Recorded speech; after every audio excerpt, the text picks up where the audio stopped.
What's up, guys? Welcome back to the Next Gen Sales Leader Podcast. I'm here with Felipe. He is the head of growth and one of the partners over at Email Bison. Welcome to the podcast, Felipe. So I've been sending for 10 years spam emails that are not spam. That's how I like to describe myself usually when my parents introduce me to their friends. They're like, hey, here's my son. He sends spam because they don't know what I do. But in reality, I like to send emails that people want to read and they land on the inbox. So yeah, I've been doing that for a few years.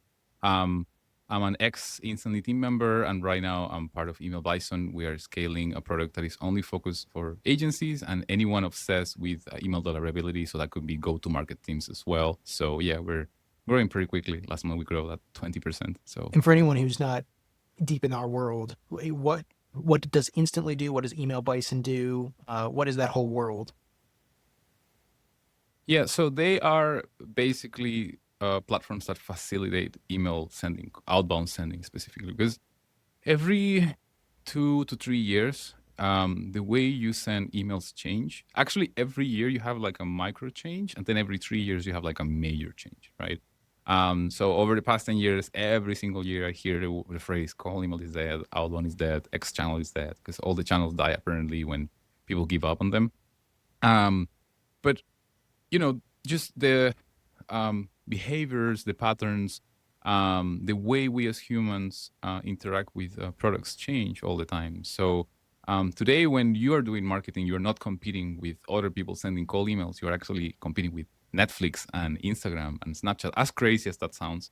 And that's because you're fighting over the attention of people. So these platforms specifically, like Instantly, like Email Bison, they facilitate sending emails that land on the inbox using different methods like inbox rotation. So if you're sending outbound using your main domain, you're using a methodology that used to work 5 or maybe 10 years ago.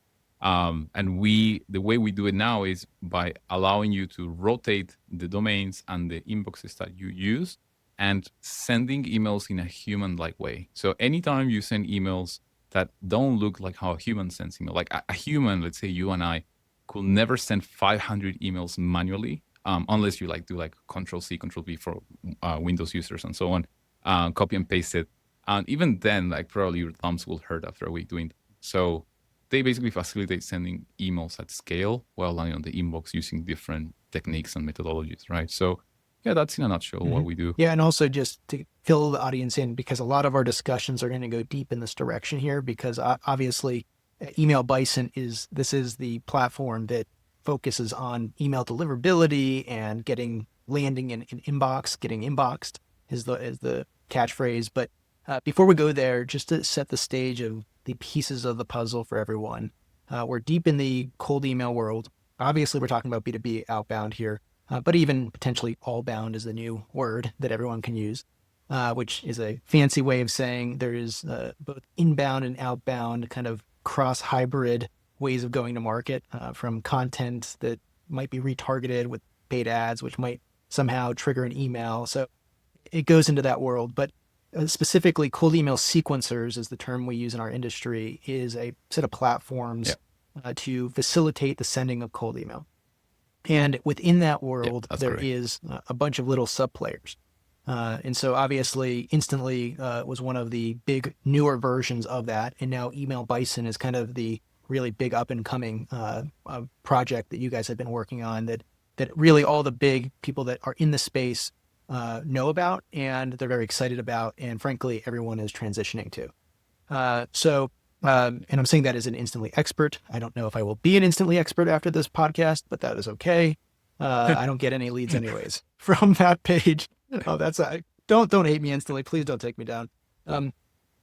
I think just to clarify things here, we don't consider ourselves a competitor of Instantly, because Instantly is a great tool, but it's for the masses. It's for anyone out there. They do, lead databases, CRM, website visitors, the Copilot thingy, and a bunch of AI features that they're building and launching. And I think they have more than 45,000 paying customers. They're just massive at this point, right? When I joined, we were like a handful of people. I knew almost every client we had. It was very bootstrap and all. But at Email Bison, we felt like power senders, especially like people who are very serious about this stuff. Um, they already know how to build their own tech stacks, and they have their own. Let's say they use Clay, then they use ReviOps for their data, and then they use HubSpot or Salesforce as a CRM, and you have people that they do not want to build stacks like that, and Instant is great for Mhm. those, right? But then you have people who are very technical and they are great at automating stuff and great at APIs, N8N, and so on. And that's the kind of people that we're trying to service at Email Bison. People who just want, we call it the Ferrari of email sequencers, where we're only trying to build an engine, whereas Instant is building planes. So they're at a different Mhm. league. And what we're trying to make is just the best engines you can buy in the market. Because if you are a go-to-market expert, right, and let's say you're sending cold emails for a big organization, or it doesn't have to be big, but you're very serious. Let's say your ticket is of a decent size, and every extra improvement on your reply rates could mean $10,000 on additional revenue, right? That's when probably you are going to try to optimize every single piece of your stack by buying just the best of the best you can find in the market, and that's where we come in And very and that's strongly. probably where my audience sits too, because I mean, if you're sitting here on your Saturday listening to the Next Gen Sales Leader podcast, I can imagine you're just not your average CRO or guy who just was like, I need to send some cold emails today. But it makes sense because you're right. There's tens of thousands of small businesses that want to send cold email or do something, or a lot of small contractors that just need a way of doing this, right? But there is this whole section of the market that is far more technical. It's the world we live in. It feels like a little bubble where it's like everybody in my feed is a GTM engineer or an agency owner or a CRO. I'm talking about LinkedIn feed. But nonetheless, there is this small community, or even now very big growing community, because it's such a hot trend to be in GTM and RevOps and cold email now. That there needs to be better tooling, better, more sophisticated ways of doing things that allow us to get better results, especially for ourselves, but also the clients that we work with. And I would also say that one thing that's important here for anyone listening is deliverability is the hot topic. So three pillars that I always talk about in, frankly, any messaging is you need the list, you need the deliverability of the message, and you need the message itself, which is the offer, the call to actions, the CTAs, the subject lines, the whatever you put into a body of a message and the subject line. That's what we're talking about. And obviously, cold email is a very specific, unique channel where deliverability is the greatest constraint, at least from a technical perspective. So, could you speak to, I know that's what at least the gurus that are listening want to hear about. And I just saw this thing on from Taylor Heron a few weeks ago. I don't know where he put out this report comparing deliverability by platform instantly to Bison. I don't know how true that is, and so I think you obviously do because you work there. So tell me, is that a true report? Is it accurate? And can you describe kind of the outcomes of it? I assume you know the report I'm talking about. Yeah, that report really got us by surprise. We were not expecting such an analysis. So yeah, for those who don't know, Taylor Harron, he runs the campaigns for Adam from RB2B, one of the biggest influencers on LinkedIn. And he sent 250,000 emails where we compared the three biggest sequencers in the market. I mean, two of the biggest, and then plus us, because we're just starting out. We have a few hundred agency and outbound teams, but we are like not as big as the others. And yeah, we were very surprised when we saw the results because with Bison, he got, depending on the provider, like somewhere between 2 to 5 times better response rates. And people have been like booking calls nonstop, trying to find out how do we do it. They really want to know, like, what are you doing differently, so we can get those results, right? So this is a great opportunity to save a couple of calls to people that maybe they saw the report or they haven't seen it yet, and then they're gonna have this question. But answer your question, yeah, the report is. I mean, we were not aware of it. So when he announced it, we were as surprised as everyone else. Um, Also, he uses all the sequencers, and he uses like a bunch of different email infrastructure providers. He's pretty much like you. Like, he's very metric obsessed, and who knows, maybe in a couple of more of months, like he might do another one. Then there might be another one, like, outperforming the others. Yeah, we stand it up there as, the best, and we are very humble about it. We try not to get too confident, because the thing about email deliverability is that it's a moving target. So something that could be working now might not work in 6 more months. And that is why, as a company, like, we decided that if we're going to build a sequencer, all we're going to do is literally focus 120% on the deliverability component and the API, and that's about it. Because a specialist who is looking to build a tech stack with the best of the best, they are missing that part. They're missing like a really, really strong API with very high rate limits, that is very stable, especially when you're connecting it with a bunch of other things, and when you are, let's say, responsible for a strong funnel or pipeline. If something fails and breaks, that basically is costing you thousands. And also a sequencer that can just deliver, because every now and then we have these ups and downs in deliverability, something changes, so we're just on top of it. So for those that might be wondering, "Okay, what are you guys doing differently?" Right? We actually don't know. That's a great. I mean, I can tell you what we're doing that others are not doing. But when people ask us, like, how can you get better results? And then, just like you said, we don't like gurus, and the gurus are not gonna like my answer. But the first thing I can tell anybody, and I've seen this over the past 10 years doing outbound, don't believe anyone who tells you this is the magic formula for cold emails or email deliverability or my even infrastructure. It's like the best. Like, just don't. Like, I think those that have been around for a while, we have seen the Soho apocalypse when Soho failed, and now more recently, like the Google apocalypse, where a bunch of providers using educational panels and like just going cheap on Google accounts. They're just falling. And so on and so on. A while ago it was mailed also. So nobody is sort of like safe. So the first thing is always be testing. That means try different infrastructure providers, different methodologies, different ways of sending emails. Think out of the box. Just don't do what everyone is doing, because when you're watching those YouTube videos telling you quick question, then everybody else is going to do the same. So now just the quick question subject line on cold emails just became the new thing. Everyone is doing it. So just try to think out of the box, try to do things differently, experiment a lot. Of course, follow the best practices. But the thing that we might be doing differently is that we take an approach where we build thinking, okay, we need to mimic human-like behavior, right? So how do we do that? So then we realize, well, what about if we select every client that joins Email Bison? So we are very picky on who joins Email Bison, in terms of, if my dad wanted to do cold outbound today, he could just swipe his card and join any of the hundreds of sequencers that are out there and join their warm-up pools.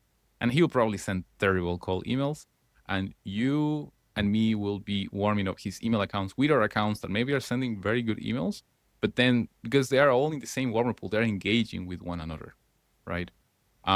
So the approach we take is, how about we are very selective with who joins the platform and the warm-up pool, right? And we only select people that really know how to do outbound. So very often we jump into calls with people that are just new to outbound, and we actually tell them go with our competitors.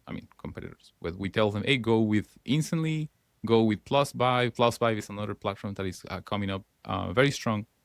Great guys, by the way. Go with those because they're great platforms to start. We are more like the upgrade. And also our entire support team is very technical. Like, the people here, they can read APIs and stuff like that. And we don't want them like teaching people how to do outbound,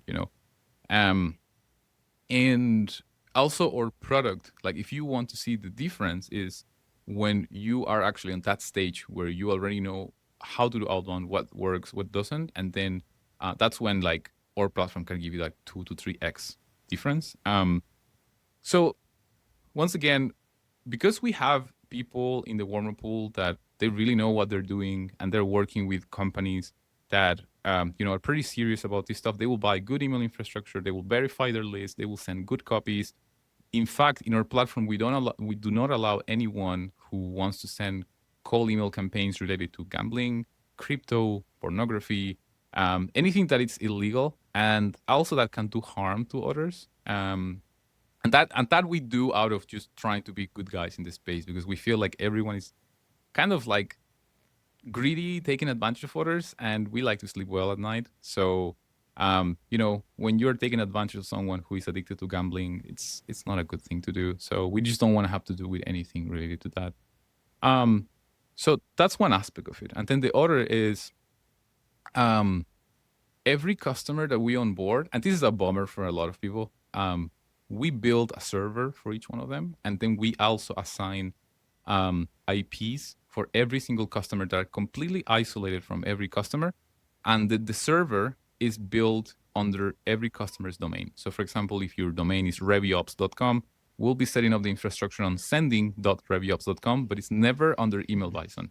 In fact, if you go to emailbison.com, you will not find a button to log in, neither a button to like buy the product or anything. So you always first have to go through a call with us.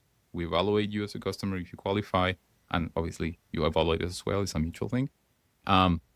And then if we see that you're going to send good quality emails, that you know what you're doing, then we will actually get our engineers on the thread and start building your server under your domain, and everything is custom made, and it will take us 1 to 3 days, so 24 to 72 hours. Usually it's like 48 hours. We say 72 just in case. So everything is like custom made. It's like sort of like a suit that we It's like Rolls build, Royce. for you. And Rolls Royce custom made. the Yeah. Rolls Royce, yeah, we're pretty proud of that. It's probably not as scalable as other SaaS, but at the end of the day, we are so focused on the deliverability component that we are just not willing to sacrifice that for more profits. Mm-hmm. I also think it's what scales long term, because it's the old adage of like, you got to go slow to go fast. And yeah, bottom line is that if the market will soon realize, whether they know now or not, they're going to soon realize that deliverability is the game, specifically in the channel of cold email. And it's only going in the wrong direction right now. I mean, I can say that I was sending 2 million, 3 million emails plus per client last year per month. And we were getting 4 or 5, 6% reply rates on those types of email sends. That same copy, the same campaign, the same everything is getting like 1.7. If we crush 2.5 to 2.5, it's a great campaign. Now, this is obviously there's smaller TAMs, more targeted trigger-based emails. Yes, we see those really nice reply rates if it's very specific, but high volume, I mean, it's really gone downhill.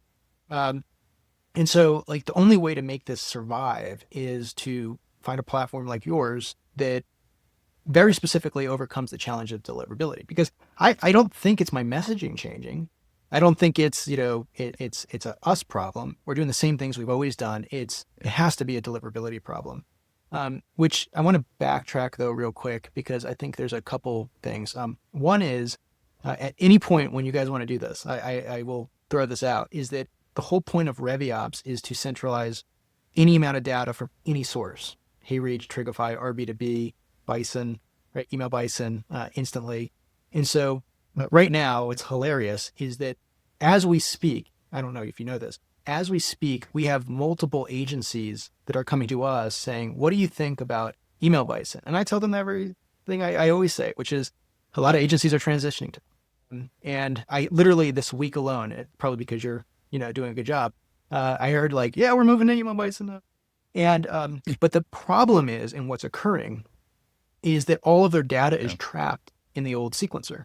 And so that means all the reply data, the interest reply data, all the graphs, all the reports, all the contacts, So what we're doing at ReviOps to help facilitate the transition is we're going in through the API, we're extracting all the old information from those old sequencers, we're storing it in ReviOps as a central database, and then we're also helping extract any all new records that come from Email Bison to create the central reporting platform. But there's an added cool thing that we can do is because we can connect to Email Bison and Instantly and SmartLead and PlusVibe or any other sequencer at the same time, we can actually run in the same campaign dashboard 3 or 4 campaigns from 4 sequencers at the same time. But there's even more than that, where we can do variable analysis on, say, subject lines or hooks or call to actions or which large language models are working, and then see across all sequencers what's working. But I think what would be very interesting, getting back to your point about deliverability, about which inboxes are working, even what sequencers are working, is to do a side-by-side comparison like that, where it's like, okay, let's like actually take, have 2 or 3 agencies all use a sequencer for a campaign and do a big study all under ReviOps and just see the dashboards and see how they compare. Because that would like ultimately answer the question. And we could do it for inbox providers. We could do it for anybody and just query down and say, okay, which inbox provider is crushing right now? Who gets the most replies by inbox provider? Mm-hmm. So I think, That would be awesome. yeah, I think that we're missing right now. I think to your point about data, I say this, I know that you're in Chile right now. Okay. Did they Yeah. play a lot of baseball in Chile? I think yes, right? Um, yeah, a little bit. I mean, there are a lot of Venezuelans now, and they love baseball. So So anybody in Europe, I don't know yeah. if you guys play baseball over there, but we're in the first inning of a 9 inning game. If you prefer football, Okay. not soccer for the Americans, but for football, we're in the first half of the first quarter of a game. First half of the first half. I don't know how Okay. they split up the football games these days, but we're so early in the space right now, and everybody and their brothers pouring into it. Sales reps, old coding guys that want to get more into GTM, and so there's all these new players in the space, both experienced and inexperienced, but mostly inexperienced. And most people don't get the necessity for great data. And from the email sequencer, from the inbox provider, or from any part of the CRM, such as meeting held, meeting book, revenue. So I just think it's interesting because the whole market needs to be educated on this, which is like, why do we need data? Why do we need to do A/B testing? Why do we need to understand which inboxes perform versus which ones don't? Just today, we had an agency we were talking to, one of our clients, and they said, are you having a problem with inboxing on Gmail this week? And the truth is like, we can't really diagnose why, but we can say that if it's happening. So if you track, ESPs like you guys do, like, do is it Gmail? Is it Outlook? Is it an SMTP? Is it whatever it might be? And you can start to look at the data and say, well, these inboxes are performing better. So could you say more about like, what have you noticed that in the market that there is this kind of like lack of emphasis on data and testing from the mid market to the low end of the market, but maybe some of the key Oh, agencies are focused on that? oh, 100%. 100%. I'm actually very happy you touched that topic because I feel like most of people um they just repeat like parrots what everyone else is Mm-hmm. saying. Um and most of the time they are recommending tools that they have Mm-hmm. never tried, but they heard someone saying that or methodologies that they heard someone saying they work great, but they never tried and then they keep repeating them as well. Um And I think that's fine as long as they're backed up with data. So if you have like a solid report and study, and by the way, that study, for example, that Taylor Harron did, um, the reason why we love this study is because he posted the raw data for people to download it. So all the 250,000 replies, you can download them. I mean, not replies, but 250,000 emails he sent, and then the outcomes of that, you can actually download all of that data, run it through ChatGPT and ask it to analyze it for you, and you get the same results that he got out of his report. So I think that's a very good way of doing it, right? It's very transparent, not manipulating the news or anything like that. So, um, and unfortunately, a lot of people, they kind of, when they run tests, they run into certain issues. Like one of them is, for example, that the conditions at which you run the test might not be the ideal ones. What do I mean with this? maybe, for example, you use a sample size that is not big enough, right? So then making conclusions out of that um, might be a bit too rush. And then you could also be in a situation where, let's say you run the test on the 1st of September, where people are not working because it's Labor Day. So I think it's important to keep running tests across time. And that's where I think that building systems like, using tools like RevOps, or using even a CRM or whatever you can use to properly measure the funnel, is going to be critical moving forward because, like you said, and I'm actually very happy when I hear that landing the inbox is getting harder and harder, because sometimes I get such bad quality emails and I'm like, how on earth this person is landing on my inbox? I've gotten, like, one recent email I received was a job offer to work on a law firm. I'm not even a lawyer, so the targeting is like terrible. Um, the salary looked pretty good though. It was like a good offer. It was like something like 500K or something like that. Um, but you know, what I'm trying to say is that people are sending emails to the wrong people, like still spraying and praying and so on and landing on the inbox. And I think because this kind of tech is so accessible for people, the spam filters, they have to become more strict, right? And then we're gonna get to a point where, and I'm seeing it already. I run some tests around this. If you address the person incorrectly on the first name, you could potentially land on the Mm. spam folder. And um, I've seen also other situations where the phone number on the signature is the spam trigger, is the thing that just gets you flagged as spam, right? So there's several elements that people will have to keep Mm. an eye on, and that's where I think like data and testing will be super critical.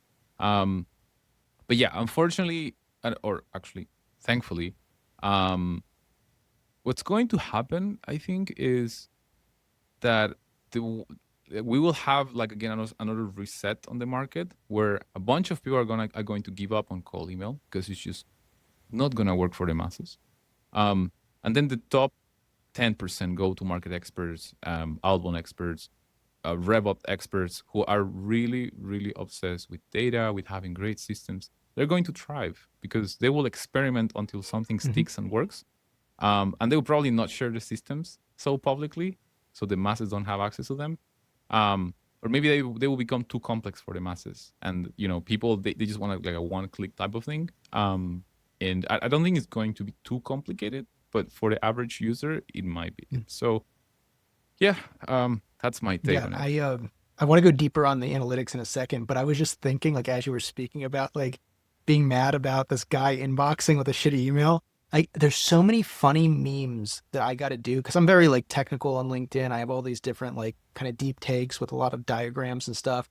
But I feel like I got to add a comedic side of this because it is funny. It's like, could you imagine just a situation where like, you see a guy just storming out of his office just enraged because this crappy email like got into the inbox. Yeah, Even the fact that like GTM and like list building is cool is a joke. I mean, it is kind of funny. Like, not a yeah, joke in the sense I get it's all of our yeah, careers and this is what we build our, businesses off of. But it's funny in the sense that it's like 5, 10 years ago, it was like the most boring job on planet Earth, right? And now it's like, oh, I'm a GTM engineer. I go build lists in Clay. And it's like it is really funny. But to your point yeah, about the data, the A/B testing, the data analysis, it's just it is so true, which is like it's almost like the Robin Hood situation with, trading online. People get all the masses jump in and they're day trading all of a sudden and they're just jumping on like their, whatever altcoin that they want to look at and some cool like some guy says, "Oh, hey guys, we got to be over here," and all of a sudden you're in Doge. It's like the same thing in cold email where it's like, "Oh, this tactic or this hook or this thing worked," and it's like, let's all jump on it. And the reality to your point is like the guys that are really crushing, they're not out there just telling you these tips. If they're telling you these tips, if like your local like, YouTuber who happens to do outbound, he's there to sell you something. Just let's be clear on that. So the guy who's actually making Yeah. tens of millions of dollars in revenue off of cold email isn't sitting there on YouTube teaching you how to do it. And what he's doing is he's very interested in A/B testing. He's very interested in what merge fields are working. He's interested in what context is worth gathering. And I ask everybody on when they get on a sales call with me with ReviOps, I ask them one question, every single agency owner, and nobody has ever answered that they can do what I'm about to ask, which is which of your subject lines across all of your clients, across all of your campaigns in the last year, were the best for the held meetings that you had?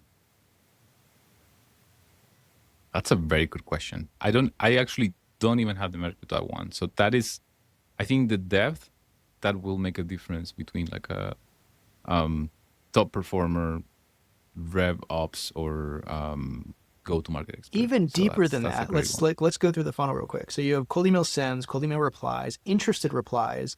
You probably can bake in a conversation at the SDR level if you want to track that. Then you have a meeting set, a meeting held. Some get canceled, some get no showed, some get qualified, some get proposals, and then some get won deals. Right? That's like the funnel essentially.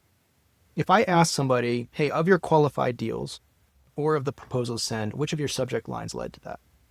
People can't answer that question right now. And I'm saying to the market, anyone listening, you can do that in ReviOps at this very moment. You can literally track variables across all of those things and attribute it to all of these we'll call them post lead capture events like meeting held and et cetera, and tie it back to your sequencer. But people aren't thinking about this. People aren't looking at this data, but it's the only thing that matters. And I think when you, just to like go a little deeper here, you might get, say, dozens and dozens of positive replies from some subject line or some offer or some hook, whatever variable you track. At the very least, you should be tracking offer and call to action and subject line. And if you're doing a LLM or AI written copy, track your prompt. But regardless, like if people aren't doing that, what ends up happening is they then say, look at all my replies from say X subject line.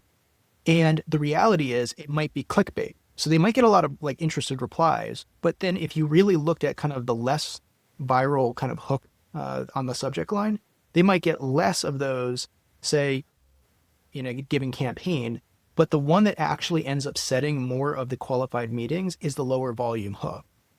And so they over optimize for the vanity metric of positive reply, but not enough for the actual metric that matters, which is qualified deal. Yeah. And nobody's tracking this. I mean, I can tell you across planet Earth right now, nobody that I've talked to, we have 40 clients on ReviOps right now, agencies, and they have hundreds of clients using it. Nobody is tracking that right now. So Yeah. I think that's partially because of where the market's at. I think that's partially because we're early to stage, but I think it's partially because there's kind of a bro culture in cold email, which is like, so let's dive into that. What's going on there? Because that is a whole thing. Yeah, I mean, I think the issue with cold email, and let me go back to what you were just saying about, people sharing content and whatnot. I did once a video with one of the largest senders of cold email. So his name is Mo Shelby from Alphoric, and he sends, I think, like 20 or 30 million emails per month. And basically, we were sharing some of his tactics. But if you look at his social media and everything, he barely posts, he barely shares anything. He's just like keeping a lot of those secrets for himself. So that's very true for a lot of the high volume senders that I know. They're just so focused, just basically printing money, that they're not going to be sharing a lot of these methodologies or tactics because they know that people will start copying them and everything, and they're just too busy like just scaling their own business, right? So there is that. And when it comes to the people doing outbound today, I think the main issue is that there is like a bunch of content telling people like, so every now and then you see like a wave. Before it was e-commerce, and before that it was like a social media agency, paid Yeah. ads and all of that. Every now and then you have like a trend where it's like they get rich quick type of trend, and at some point it was cold email. I think that's kind of like now like leaving, but I think it was like for the past 2 years, it was a thing where it was like get rich quick with cold email type of thing, and yeah, a bunch of people came in like you say, like the bro culture of cold email, and yeah, unfortunately, it attracted like a lot of the wrong people that just fall a lot for the hype. They are not like really testing or experimenting a lot. They kind of like, whatever they read online or they see online, like try this tool is the best, and then they repeat like Paris, yeah, that's the best tool to use. But they don't like track anything in terms of like actual data. If something doesn't work, they will immediately like trash that tool because it's like, this didn't work and blah, and they give up. Cold email is dead. This tool is dead, and so on and so on. So yeah, there is that. And yeah, I think that I think we're seeing now a transition. I feel like a lot of those people like they're now going towards like AI SEO. That's like a trend now growing a lot. When you look on ChatGPT for like a product or a service, like it should show up in ChatGPT. Some others are going into like making YouTube content and a lot of that. And so, yeah, but yeah, unfortunately, it comes in waves. So, and I think like, yeah, a lot of content creators are to blame for that. They just made people believe that you can just get rich quickly out of cold email. So, which a lot of people have. Don't get me wrong. But yeah, it's not that simple. You still like need to like really dive deep into that. So Yeah, I mean, I've also noticed that because we're all in the different WhatsApp groups, right? There's like 5,000 of them, but it's basically like 20 of the same groups with the same people across all of them, yeah, and it's all just kind of having the same conversation. But I've just noticed that it yeah, is kind of a little culture, right? It's like this little like world yeah. where there's kind of like the demigods, whatever you call them, where it's like if you say something wrong, you're done, you're out. Oh yeah. Um, Oh you yes, know, where yes. I That's pretty wrong in my opinion. And a lot of people are not speaking out. Um, and yeah, I often sometimes get in troubles with people for speaking out. But yeah, so for example, we had situations where um, I don't know, like somebody was trashing someone else's product because it's kind of like it's interesting. I think this probably is because of this obsession with money or grow at all cost, um, which it's a good short term strategy, I guess, but not very long term. And so, for example, I've seen situations where somebody will, um, trash someone else, like a competitor, just so that will give them like a minute of glory. We are right now going through a situation actually where. Um, because we're getting such good results with people and we're growing so fast. One of our competitors is buying upvotes and comments on Reddit on our brand, so they can position themselves better on Reddit. And it's absolutely insane. Like it for me, it's like rather than focusing on improving your product, you're just trying to hijack our traffic and just trying to position yourself better on Reddit because basically Reddit positions you very well on Google and also then later in ChatGPT. So people go as far as those kind of things, which is insane. But yeah, in the lead gen communities, like people often like they don't speak up. But yeah, it's pretty wrong in my opinion. I try to address certain things that I think people should speak up in public. And then everyone stays quiet. Nobody wants to pick sides. It's yeah, kind there's of there's sad, but politics in it, yeah, which is like it actually it bothers me. is. And I'm standing for anybody Yeah, listening. If you're in the cold email space, I am there for freedom of speech. Anyone can say whatever they want, but just don't be a yeah, dick. Like it's like don't be a dick. yeah, But that being said, I would say it's interesting because this is a hype. This is a gold rush. Everybody is coming into the space, like yeah, because it's true. It's easy to sell. I mean, think about like the offer. I am the printing press for your leads, which generate the revenue for your company. I can do that. Look at my results. And then they show 20% reply rate with like a 80% interested reply rate and 100% book rate and some stupid number. And they're like, look at what I did here. And then you get like somebody who takes that to the nth degree and they make fake results and then they go show client, they have like all these fake testimonials. Not that I know anybody doing this, but my point is that like that is kind of the black hat type of trend you would do in affiliate marketing back in 2014. I used to go to Affiliate West when affiliate marketing was a really big thing. And it's like the whole thing was how can we create basically fake results to basically get people hooked.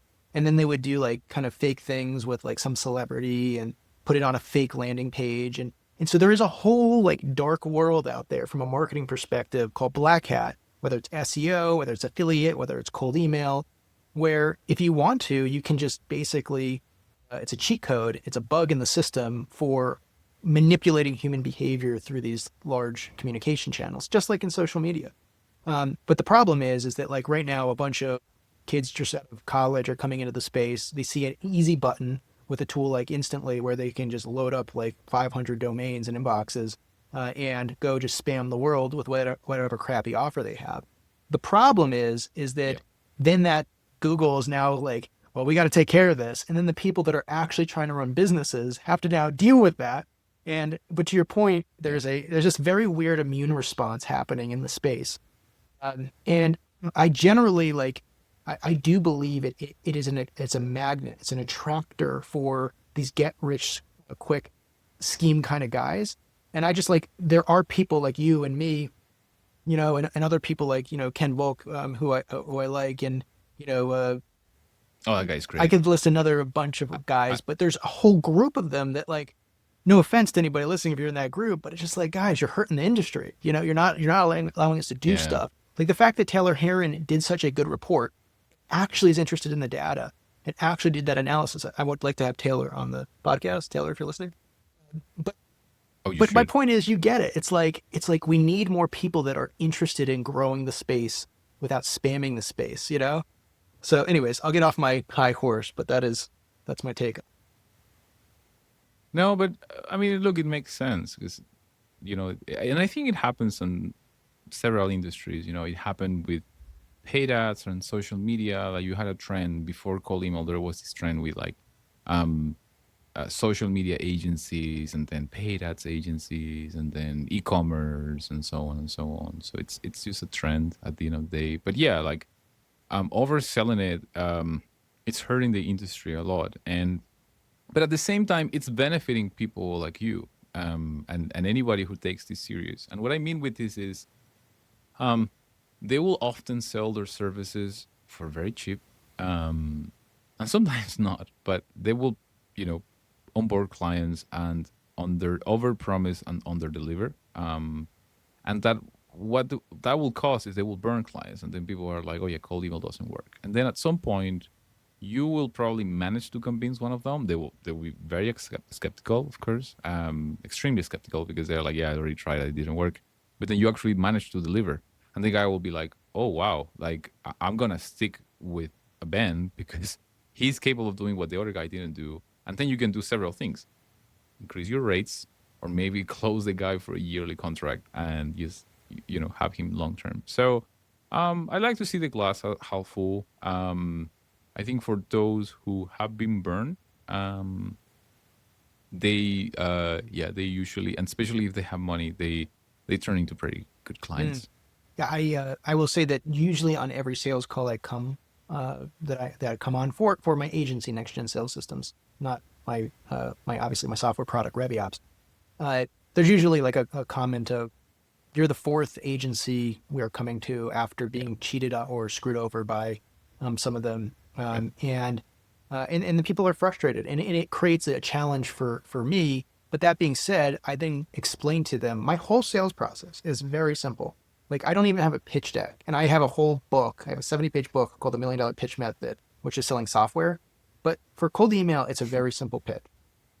I go in and I say, look, let me tell you what everyone's not going to tell you, and let me tell you why you shouldn't do cold email. It's completely contrarian, because it's basically saying like, this is not right for you for this, and this reason. You're gonna have to wait for 3 weeks to warm up. You're probably looking at like at least a 3 to 6 month payback period on ROI, because the reality is B2B sales take 4 to I don't know 16 weeks to close, if not longer. And so you're going to be investing probably tens of thousands of dollars on this, like if you want to really run this meaningfully over the next 6 months. And then hopefully your average order value is higher than $10,000 because your cost per meeting set's at least $300. So your cost to acquire is probably at least 3,000. So you better have at least like an LTV of 20K if you want to see any ROI on it after all costs are considered. So there's all these considerations that go into like making cold email profitable. Not to mention, it's like, it's not the only channel. For me, I see cold email as a signal. And so I double my results on cold email as a revenue operator, not as a cold email specialist, just by having people cold call interested replies. Interest reply comes in, pick up the phone and call them, Oh yeah. you know? But most cold email Yes. agencies won't Yes. Yes. even suggest that. But it's like, that will double results. Yep. Um, And you have even like a better one as well. Actually not better, but it's complementary. So when you are doing cold email, you're sending a lot of traffic to your website. And a lot of people are not aware of that. Like they don't realize that cold email is a lot about awareness. So I think that's why cold calling them is great, because they're already aware of you. They probably saw your email, and then let's say they responded something with interest or whatever. And a lot of people, and I think that's why it's great that you guys at RevioOps can track the whole funnel, because one thing that ends up happening a lot is that a company might have just a terrible sales process overall, and they might need to like hire a new sales manager, or maybe like just completely change their sales process, because let's say they have 100 qualified leads and they're just closing one, so to say. So you need to evaluate if the issue is the quality of the leads, or effectively if they are the right fit and they have the right intent, and then you're not able to close them because let's say you're not following up enough, or you think that just by whenever someone says I'm interested, you just send them like a super generic response and expect them to just swipe their card right from there, right? So whereas data, like for example, Gong is pretty good at doing a lot of these analysis. They analyze because they have like these sales calls plus email like analysis, which is a great way to do an actual analysis on like the funnel. It takes like I think like 6 to 8 touch points after they have shown interest to actually turn someone into a customer. So that will mean calling them, emailing them, jumping into a call. So you will have to do several touch points on average. It could be even more. I think the way you guys are doing it by just picking the phone on people interested is fantastic. It's a hack today, I think, because a lot of people who are doing it are just absolutely crushing it. And then also, paid ads is great for that. So when you're running a lot of traffic to a website, if you run retargeting ads can cost like 80% less than standard ads, right? So then all you're doing is you are going to retarget everyone who saw your email, they were somewhat interested, and they went to your website and they didn't purchase, but then they're going to be part now of a funnel where you're going to be retargeting them, calling them, and maybe sending them follow emails, and the chance of converting them like skyrocket. I don't have the exact number because I need to get RevioOps, so I'm actually signing up at some point, because now I'm pretty much like I realize I need to analyze more of my data.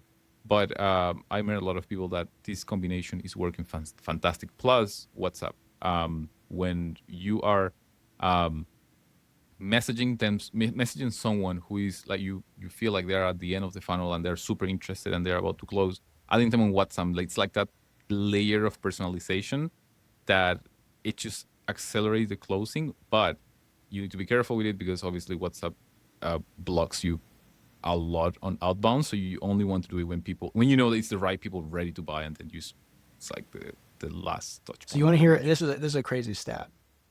So anybody who wants to evaluate themselves, I have a school community somewhere on LinkedIn. So look up Benjamin Reed. You'll go to the bottom of the page. There's a $5 per month school community in the classroom section, something called the cold email calculator. It's for any agency out there. It's literally how I close my deals. So if you want to rip it off, go for it. But the reason I'm bringing it up is the calculator shows something very interesting that nobody talks about in the cold email space. Is that when you take into consideration an agency price, their retainer, now they might bake in your infrastructure, so your inboxes, domains.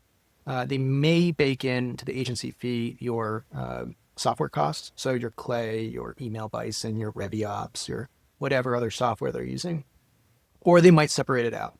I prefer to separate it out because that makes me more of a system integrator, and system integrators are stickier than black boxes because when something goes wrong on a black box, you cut off the black box. Hot tip for all the agency owners out there. That's why I'm beating you on the sales game. I'm dead serious. That is part of the reason. But this is the point. The cold email calculator shows you something very clear. Once you calculate all of those costs, you can then see how many meetings you're getting per month and then your cost per meeting. If you do an analysis on meeting held and you do it on or meeting showed, meeting qualified, proposal sent, or anything below the funnel of capturing that meeting event, you'll realize if you just put this in a basic spreadsheet, which again is available to anyone listening who goes to my LinkedIn profile, your cost to acquire a new client is 90% impacted by post lead capture activity. That means you're spending $300 to set the meeting, but you're actually spending probably $3,300 to actually sell the deal. And so where all the cost of that comes from is post lead funnel, post lead capture activities, such as making sure people show up, making sure people actually, get their other team members on to the call. If it's like a bigger kind of longer tail sales cycle, especially with higher ticket SaaS or higher ticket agency services, where you got to bring in the business partner and then like the sales manager. And that's all sales activity. So when we analyze this in ReviOps, because we have a full funnel analysis tool, we can see that it's just evident. So your constraint on your growth actually might not be top of funnel. Everyone's like, oh, reply rate or interest to reply rate. And it's like, yes, you have to optimize that piece of the funnel, but the real analysis actually comes post lead capture. And to make this even more impactful for the agency owners listening to this, you can double or triple your lifetime value as an agency owner simply by making this analysis. And let me tell you why. There's a natural paradigm in agency land where when things go wrong in cold email world, who gets blamed? The agency. And who does the blaming? The SDR. The SDR doesn't want to look bad. We're now getting into human dynamics. So the SDR says, I'm not getting enough meetings. I'm not hitting my quota. Say it's 12 or 15 meetings for the month. And so the first thing that happens is the sales manager says, why? And they said, well, I'm not getting enough qualified meetings. And who's setting the qualified meetings? The cold email agency. So now the cold email agency is on their back heels and they're saying, no, sales manager or no CRO or no owner of company who's paying me. That's not our fault. Your speed to lead sucks. Actually, we have great replies, but you're not getting to them fast enough. Or you might be setting meetings, but nobody's following up with them. So now the question is, well, who's at fault? Is it the agency? Is it the SDR group? And so this type of dynamic has happened across all of the clients at my next gen sales systems agency. And the way that I triple my LTV on my agency is I can show in the cold email calculator, hey, look, your actual benchmark here is 2% on the reply rate. You want to be above 5% here on the interested. We want to be at least at 35% on the meeting booking rate. But right here on the qualification, there's a massive fall off. So is your qualification criteria in place? Is it accurate? Does everyone across the team understand what it is? Your speed to lead might be off. So if you don't have those metrics somewhere, you are constrained to the metrics you can control. And if it dips at all, or you are completely blind. And so I just take people in there, I explain it to them, and then they'll say, oh, I get it. I'll say, yeah, your close rate is constrained. Your meeting show rate is constrained. We got to talk about this with your sales reps and educate them. They now look at me as a trusted advisor, not somebody to get rid of. And they realize that there's much more to this world than just lead generation. So I think that's the future for cold email agencies. I think everyone needs to pivot to some degree into multi-channel and to some degree into RevOps. Yeah. So anyways, yeah, that's a big idea. Yeah. No, I agree. I think you should definitely make more content around that. That's all I can say. Become louder because at the end of the day, all that matters is just revenue. So, people need to stop shifting towards like, I mean, they should shift towards mindset where they need to think of how do I optimize towards revenue, because that's what matters at the end of the day. That's what your clients will care at the end of the day. So they don't care about how many positive leads you brought them and so on and so on. And ultimately, what they will care about is revenue. So I've seen a lot of people right now crushing it with the paper meeting booked Mhm. model or actual leads. So they are switching from retainer to pay per results type of model. And obviously, they select their clients carefully. They make sure that their clients, for example, they are profitable enough. They have a product market fit and so on and so on. Because then the only missing piece is distribution, right? Because that model will not work for, let's say, like a new startup and so on, because you're pretty much like a guinea pig for them.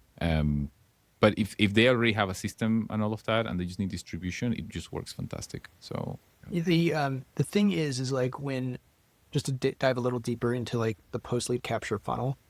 One thing that will happen with SDRs quite often is people look at top of funnel metrics for SDRs. They specifically look for call volume, email volume, SMS volume, LinkedIn message volume. And there is a concept that like in some CRMs, but not most, which is the concept of conversations. But conversations, like there's some AI analysis in some tools, but I think it's still not there from like what is the outcome of a conversation. And so at ReviOps, we have this whole package called ScaleOps. And it is essentially a full CRM implementation. We use Close as a platform. I know you're a fan of audio. We are also exploring that as well. But I wouldn't go into HubSpot. I wouldn't go into Salesforce for this just because I believe in something called the unit economics of the salesperson. And you want to automate 90% of the button clicking, but also make the user experience dumb simple and have all the automations basically stored in the same system if possible. And the problem is that like you get into Salesforce or HubSpot and you end up in this like very complicated, over-engineered system for the typical sales rep, and they just get very inefficient. And a part of the problem is, on the conversation level, it's like, what is the definition of a conversation? It's like a fundamental question. What does that mean? But because most people don't track that activity in the CRM, they can't know where the biggest fall off for that particular function, SDR, is occurring.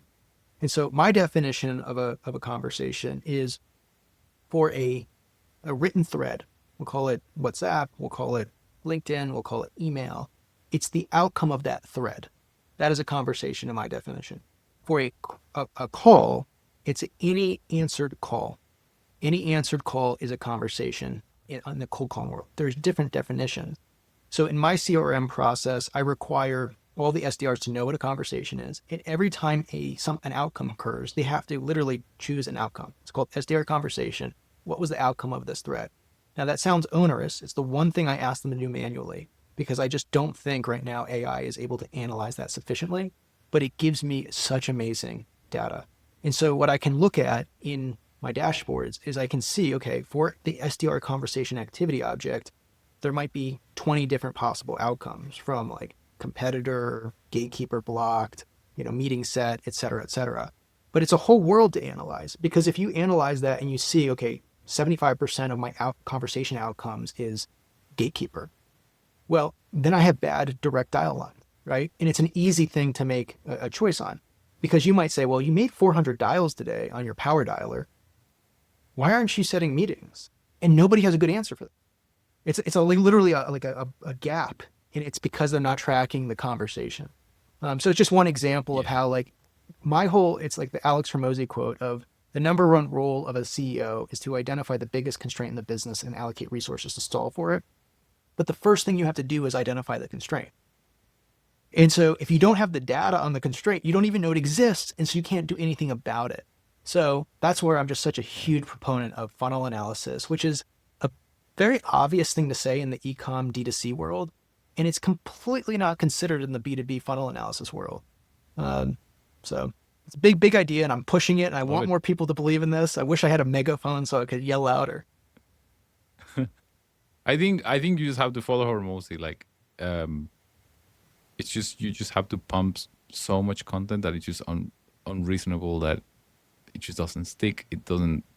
distribute well enough that people don't, so it all comes down with that consistency. So you have to be consistent with it and just distribute it like crazy. But yeah, I wish I love had it. $1 million to just distribute it more. With the LinkedIn algorithm going to shit, I don't know what to do. I for a moment, there's funny things in my chart on LinkedIn where it's like I figured out a hack, and this is a really good lesson in reach versus relevancy. Mhm. I figured out a hack back around February, and I have a whole training in my school group on this called the lead bait offer, where on planet Earth, Mhm. for the category of lead gen, I was like, for the amount of followers I had, the most engaged person on the entire platform. Because I would get like, Oh if you wow. look back, like way back, this February, you'll see I'll have like 3,000 comments like on a post. Oh wow. And this is after you said you were like, Ben, you need to post this type of content. And I was like, I'm not getting any traction. All of a sudden, I figured it out. And like every third or fourth post would get like, I would do lead bait posts and it would get like 400 comments, 1,000 comments, 2,000 Yes. comments. But I got zero leads from it. It was like, Yeah. now, definition of lead, I did build a 1,200 person school community off of that. So that could be considered a lead. They did not pay me Yeah. anything and I never made any money off of it. So, what is the definition of a lead? It's like people were interested in what I was saying, but they would never pay me money. So, that lead bait, like how to make $1 million or how to build your company to $10 million scaling workshop, that kind of lead bait attracts the freebie seeker. Where it's like I go and I post something and I get 20 likes and I sell a $10,000 per month contract. So, it's just like the Yeah. example of reach That's versus relevancy. Yes, I agree that relevancy, it's that's the key. But I think they kind of go together. If you get enough reach, even though it's not the most relevant audience, um, then turning your audience into a relevant one is easier, if it makes any sense. Because then what you're doing is like chopping It down, does. and then once you trim all of that, you stay with like that group of people that will purchase your product. Whereas building it the other way around, like building from zero to the right people, it's a little bit harder. It's harder. This is a debatable topic because there's a whole world, especially in the D2C world, where it's like you want to focus on the generalized content that the masses will like because the algorithm will distribute it further. Therefore, you reach the Yes, people that you are actually in your ICP. And I hired exactly. one of the top LinkedIn influencers who has close to 1 million followers at this point on LinkedIn. Oh whoa. What's his name? Chris, the UK guy. He's like the fourth guy in the UK who has a bunch of maybe it's 500,000 followers. A lot of followers. Chris, Chris Pat Chris Patel I'd or have to something look like it that. up. Yeah, it rings a bell. Yeah, it was a It's year ago, yeah. but I paid $1,200 for an hour of his time, and I was like, "How are you doing it?" Oh wow. And I recorded the whole thing. Maybe I should publish it, but he gave me this whole like kind of content pillar thing and says, "Look, you have to be very broad in your thing." And so his whole thing was go find viral previous images and posts and basically just rework the same Yeah. hooks, and you'll go viral. And so, but then there's a counter example to that, which is what's his name from uh, Quest Nutrition. What's his name? Tom Bilu. And he said, like, look, I've Hmm. spent millions and millions of dollars on content. I built this whole content studio. I have hundreds of thousands of followers across all the platforms. And he's like, the number one thing I've learned is you have to attribute your content back to revenue in some path. And I have found personally that this is especially true for the B2B world. And the more high ticket and niche your offer is, the more important it becomes. Uh, because at the end of the day, revenue is all that matters. And what I found from the algorithm, this is like my big insight over the last 3 months, is I built my first 6,000 followers on LinkedIn from the oil and gas industry. And then I'm at 14,000. And what nobody knows, but what I'm doing every single day, which is a pain in my butt, is I unfollow, unconnect with 100 people in my old audience. And so I've been stuck at 14,200 for the last 3 months because every single time I get 100, I unfollow, unsubscribe from the last 100. The reason It's I'm pretty doing smart. that is because I think the algorithm has changed. And I think the level of Yeah. engagement you get on each post in the first few seconds and comments and likes and shares deeply matters. And if you over allow people Yep. to follow you and over allow people to connect with you, which is super controversial, you're going to get a diluted world. And if you post the niche content that you actually attract your buyer, they will not get engaged. And so it's very, very counterintuitive, but I believe it's true. The alternative is you go super, super wide. You get so viral, so big that it's like, okay, it doesn't even matter. Like you're Hormozy, no matter what happens, you'll hit your ICP. But for the small ones of us Yeah. with very niche offers like RevOps, for GTM, RevOps specialist, or you're at the tip of the spear, the Ferrari of cold email sequencer, you know. Anyways, what do you think? Am I off? I think no, I think that's the right approach. To be honest, I was planning on doing the same, so this is motivating for me. I think I might start like removing some people from my network on LinkedIn as well, so it just stays very highly relevant. Because I agree with you. I think the algorithm does penalize you for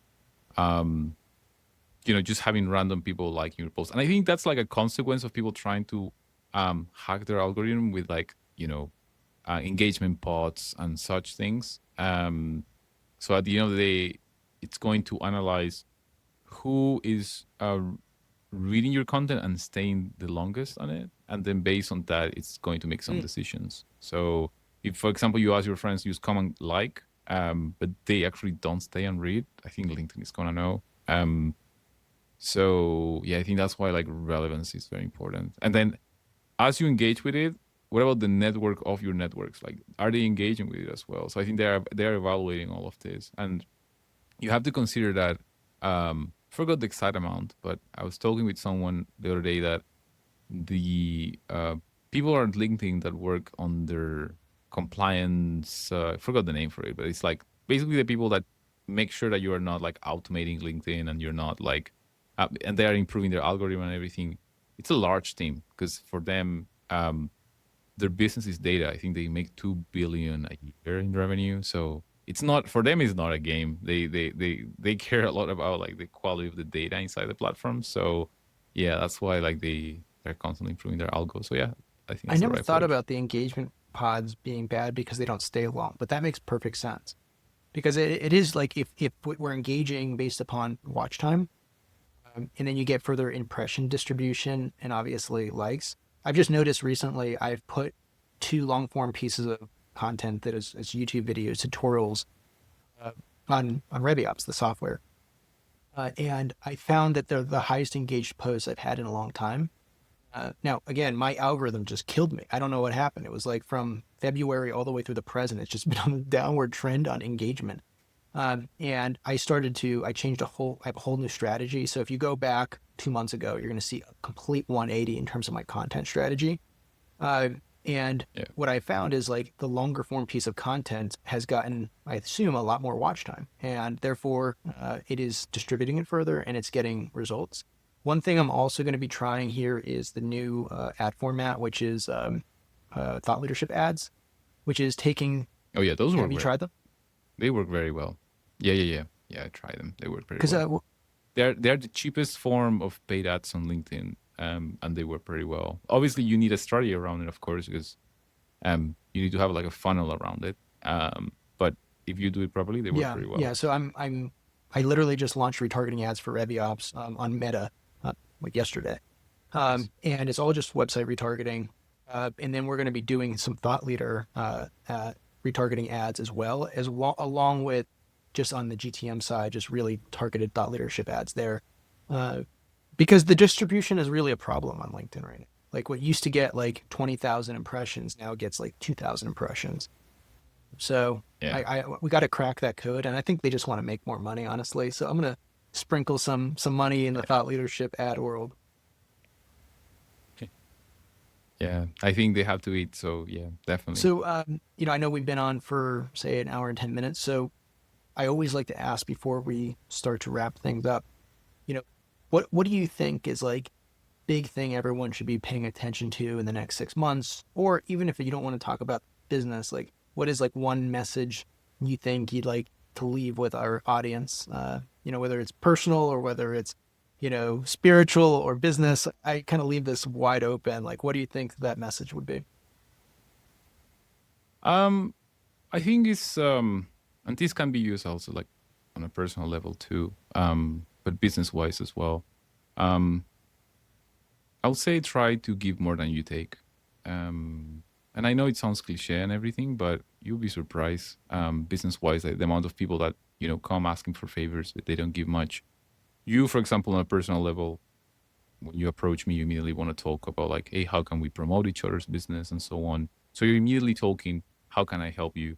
Um, Whereas I'm literally all the time being pitched by people like, hey, can you do this for me? Can you do that? Can you introduce me to this person? And I'm happy to help others, but they have to understand that business relationships work on how do we take care of one another. And the same applies with friendships and other types of relationships. But business wise and cold email wise, whenever you send a cold email campaign and you want it to work, is you have to understand that the prospect might expect something like some sort of benefit from it, whether it's from reading the email or from the call to action. So if you're not able to provide something there, they're not going to respond. And that's part of the human behavior. So whenever you are trying to approach someone on the street or you meet someone at, let's say, Thanksgiving, and like, you probably want to become friends, there will be some sort of transaction out of two parties that might benefit both parties in different ways. It could be emotional, could be in any form.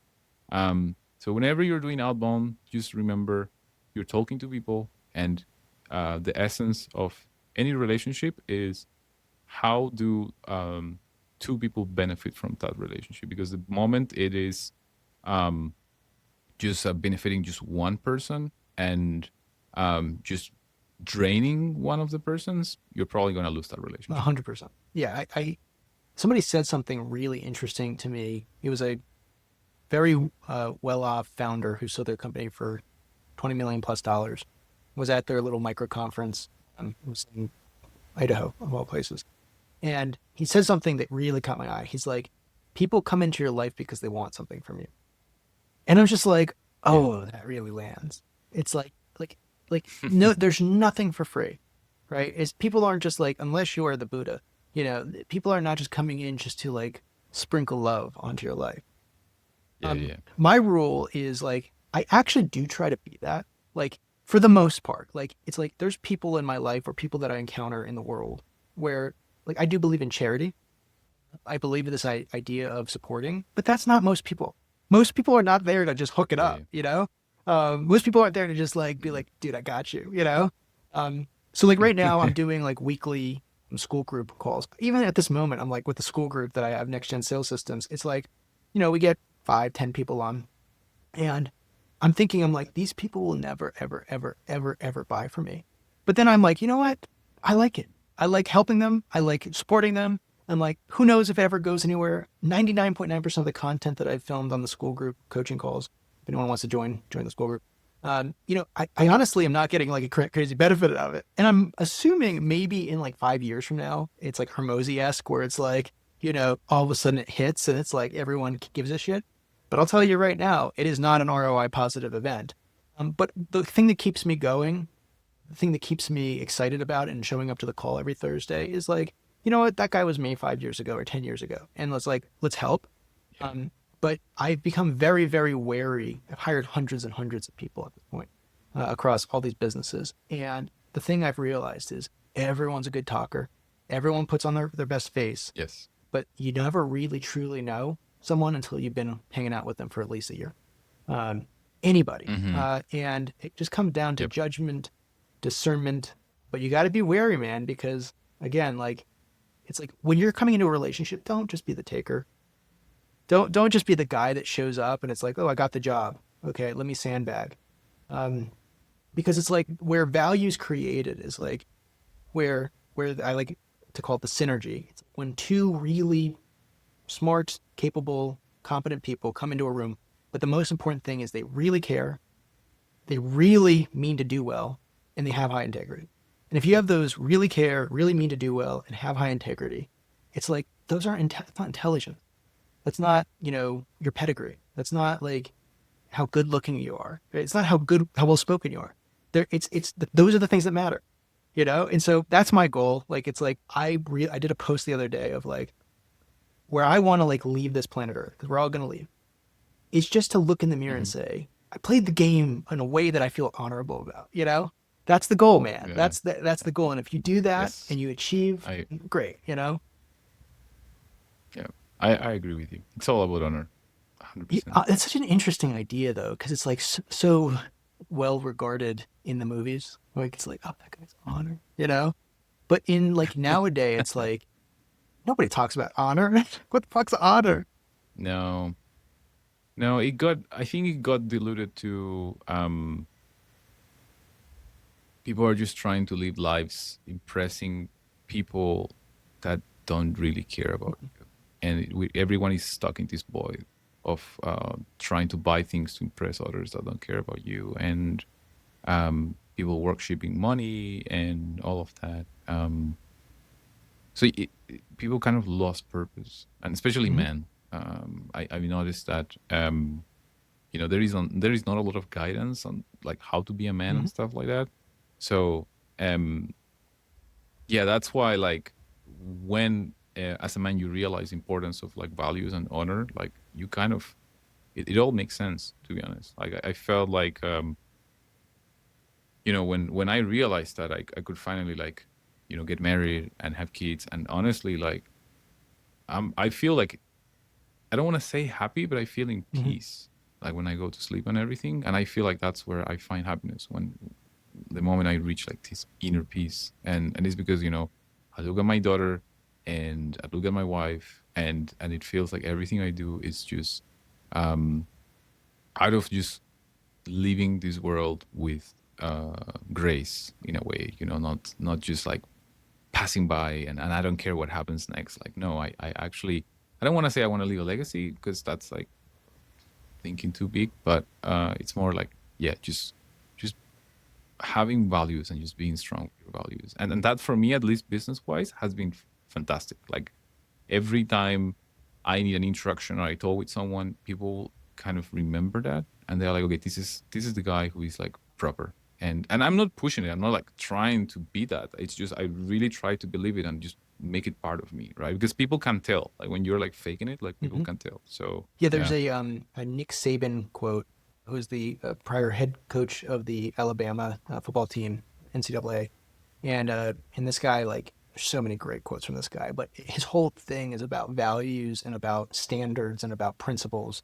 And he has this great quote of like, you got to live your life with value-based principles. Uh, and you have to first define. I have a whole like video. I don't know where I put it on YouTube, which is like all about like what are values and why do values matter, and why should we even define those things, and how do you even go about defining those things? Because this is not taught in school. It's not like you're going to first grade and they're like, all right, guys, let's talk about values. So I didn't really even discover value, like the concept of values, not the cliche culture stuff that you hear at your corporate meeting of like, what's our values, guys? I'm talking about like a deep dive of like an introspective dive of like, what do I believe?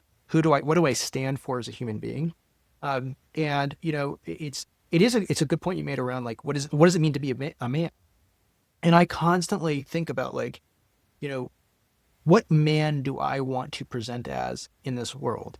Which is like, what does it yeah, mean to be a good man? And I think about that a lot. And I think about like, how do I want to be treated in terms of like, if I had like a father figure, or another, like a leader of man, a brother, what does that actually like look like? And every day, like my North Star is optimizing to that, which is like when I leave yeah, somebody and I leave the space, I want there to be a feeling of like, I'm now a better person, not because he told me to be different, but just because I am a certain way. And there's a great quote of like, just be.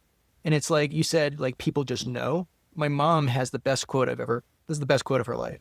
I said, I used to explain myself too much. Like, I'm this and I'm that and blah, blah, blah. And my mom said, Ben, you're like 1,000-page book. You can't explain it in a second. And she's like, and I was like, oh yeah, shit, you just got me. Because it's true. It's like it's written all over us in every micro expression, in every tone of voice, in every glance.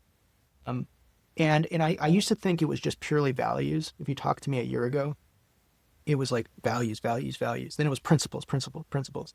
But now I've gotten to the next level. And anyone who wants to become a better man, go through the Mankind Project. I just went through it like literally 3 weeks ago. It's in the United States. I think they do have one in Latin America. but it's a group of Hmm. men. It's like a what they call it's like a ceremony of going from boy to man, and it's a fantastic Hmm. weekend. But it's all about getting in touch with your emotions and exploring the things that are blocking you.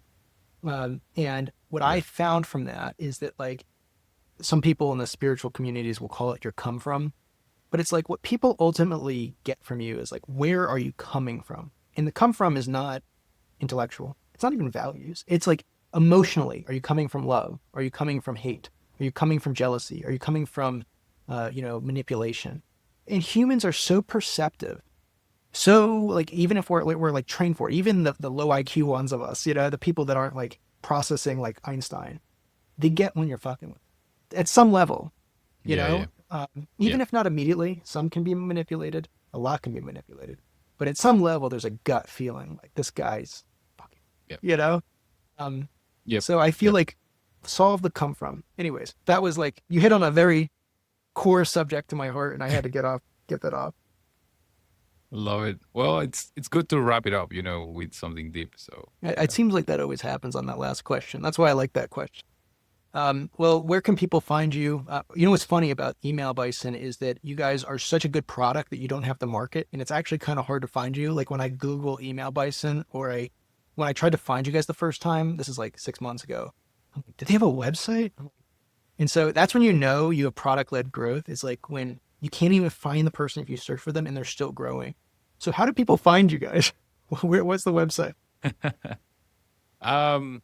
Yeah. You basically, go to emailbison.com. We're revamping the website, by the way. So we are just going to add the book a call button right there because and we actually what we're going to do is we're going to add very like clearly the pricing. So the right people, when they read that, and the value proposition, when the right people read that, they book a call. Because even though it's kind of counterintuitive, like a lot of people will say, like, oh no, if you're selling like a product at like, because we cost like $499, like $500. If you're selling a product like at that price, like unless people really understand the value, they're gonna run away. And that's exactly what we want. We want the right people that once again they're so obsessed with email deliverability, and they have a ticket that is so high. I mean, it doesn't have to be like crazy high, but once they get a 2x in reply rates, it makes a little sense because even though they're paying a few extra bucks, um, they're just getting like thousands of dollars of additional revenue. So it's just you don't have to sell it to them, right? So actually, every time I jump into a call with someone, I literally tell them this is not a sales call; it's a consulting call, and I want you to take this opportunity for you to tell me, what are your burning issues in your business? Because I know a lot of people in the space. I can introduce you to infrastructure providers, email verifiers, other agencies, go-to-market experts, platforms like RevOps, which are great for making your business thrive, right? So I don't want you to feel like this is a hard pitch for Bison. I can answer any questions you have about Bison, but I'm not going to hard pitch you Bison. I just want to see if we are mutually a fit, and I'm very straightforward. I tell them we also select clients a lot. So there is a chance that we might not take you as a client. And when I tell that to people, they kind of like start throwing money at my face because there's this like reverse psychology Yeah. type of thing, which we're not doing on purpose at all. But yeah, it's kind of funny. We have a very interesting process, and it works pretty well. Like, we make friends, and sometimes we make clients, and we enjoy what Yeah, we do. it's a great marketer once said, and I can't remember the person's name off the top of my head. Perry Belcher. Perry Belcher is a hilarious guy, and he presents as dumb, I think, as a point of he being a marketer, which is like he's extremely smart, but he puts language like a copywriter because he's a copywriter. And at the end of the day, it's like this guy. Oh my god, I'm gonna lose the thread. What was I gonna tell you? Backtrack. So you were just saying that you. Oh my god, I just lost it. And I hate that when I had a great statement about Perry Belcher, but basically he says it's about believability, which is like the reason Mhm. people. I know what I was gonna say. The reason people won't buy from you is they don't believe you, or they don't believe themselves. Mm, So like you might have a system mm, like RevOps, like me, where it's like it can do all the things I'm saying it can do, but they might not believe they can actually implement it correctly. And so they don't buy. Or they yep, don't believe what I'm yep. saying. They don't believe my claims. But as soon as you add a huh, like, look, you don't actually have to go with us. And I don't really care if you buy today. Look, I'm not forcing you to. No, there's no payment link. Yeah, just let me know if you want to go for it. It's fine. It's like all of a sudden, it's like your believability goes up 4 times, and I think this gets back to Yeah. like the point of like product led sales. Is there's a great quote within one of the old I bought the $6,000 Alex Ramosi thing with all these like things, and one of the things there's a quote in it that talks about like the reason that you sell is because you're bad at marketing. The reason you market is because you're bad at product. I think Mm. Email Bison has like nailed that, which is like you guys like you are not marketing led, you are not sales led, you are product led. Obviously, at least up to this point. Now maybe we get more into the sales led because you're there, but you shouldn't add a sales leader until you have a great product. Um, and it comes through. You can't say that type of thing like you're saying on a sales call unless you really believe in your product, unless you really Yeah. believe what you're doing is right. And it comes through, like we said, like that come from that 1,000 word thing. It's like it comes back to like a true belief in yourself, but a true belief in the thing that you're representing. So I think that's a good way to end the call. Is like build good shit and be good people. Like let's like that's what it comes down to, man. Yes. 100%. I love that. This combo extended for over an hour and a half. I was expecting shorter because I came to the patio thinking like, oh, I'm gonna end. Like, it's gonna be nice. I'm gonna sit here, nice with some fresh air because I like to change the environment a little bit.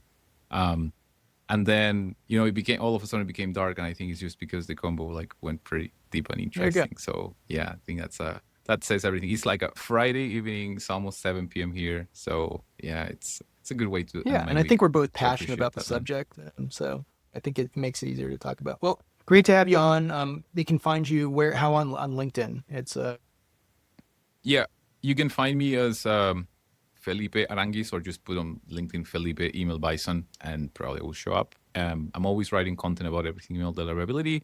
So yeah, hit me up if you need a recommendation, someone to talk to, if you need to like basically anything email deliverability. Yeah, happy to cool. talk. So Well, thanks guys for being here on the Next Gen Sales Leader podcast. We'll see you guys on the next one.